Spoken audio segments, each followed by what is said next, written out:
Good morning, students. Today we are going to start question number 4 of exercise 7.3, chapter triangles. So in this exercise, we have already done one theorem in which it was stated that the side opposite to the greater angle is the greatest and the side opposite to the shortest angle is the shortest of a given triangle. So we are going to use this theorem in doing these questions. Question number 4 says AB and CD are respectively the smallest and the longest sides of this quadrilateral ABCD. Show that angle A is greater than angle C and angle B is greater than angle D. So how we are going to prove it? Since we have now in triangle ABC, we will join this A to C and B to D. This is not given in the question. We will join it from our side.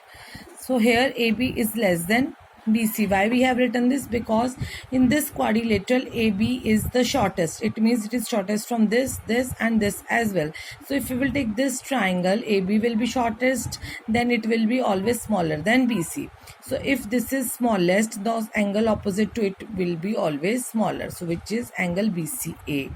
And which is bigger here, angle BAC. So angle BAC is greater than angle BCA. In triangle ACD, similarly, if we will see that ACD is the longest side of this quadrilateral, so it is always longest from the AD as well. So longest means if this is longest, the angle opposite to this is also longest. So this angle means CAD or DAC angle is greater than DCA. So here we can see that CAD is greater than ACD or DCA, right? So now we have two inequalities, this one and this one. Let's add them. So BAC plus CAD, and here it will be BCA plus ACD.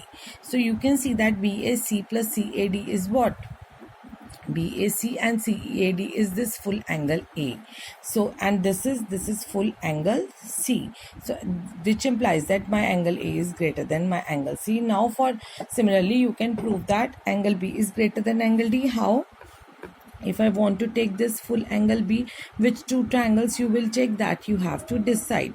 For this we have taken this and we have taken this triangle. So you can take this triangle, then this one, and you can take another triangle of your choice so that you can prove angle B is greater than angle D. So here you can take this one in which this plus this can be taken, and here this and this can be taken, right? Now we will do question number 5. In this we have this figure in which PQ is greater than PR is greater than PQ. This side is greater than this side. So which means that if this is greater, the opposite angle is also greater. So angle PQR is greater than angle PRQ. It's given, right? And PS bisects angle OPR. QPR. So this is QPR angle. This PS is bisecting this. So this angle will be is equals to this angle. We can write that QPS is equals to RPS. So now if we will add these two in one equality or inequality, we will get an inequality always. So QPS plus PQR and RPS plus PRQ. We will add these and see what we will get. QPS plus PRQ. QPS this one plus PQR or PQS, what we will get? This plus this. So if PQS is a triangle, the sum of the two interior angles is always equals to the opposite in exterior angle. So this is equals to PSR. So here we can put here, after adding, we can put here PSR. We have already written this by exterior angle property.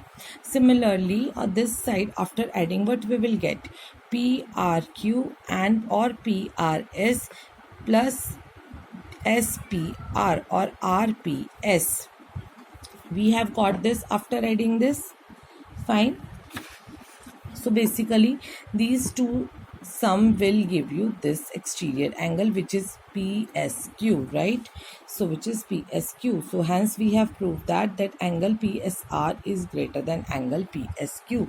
So with this our chapter is finished, students. Thank you. Have a nice day.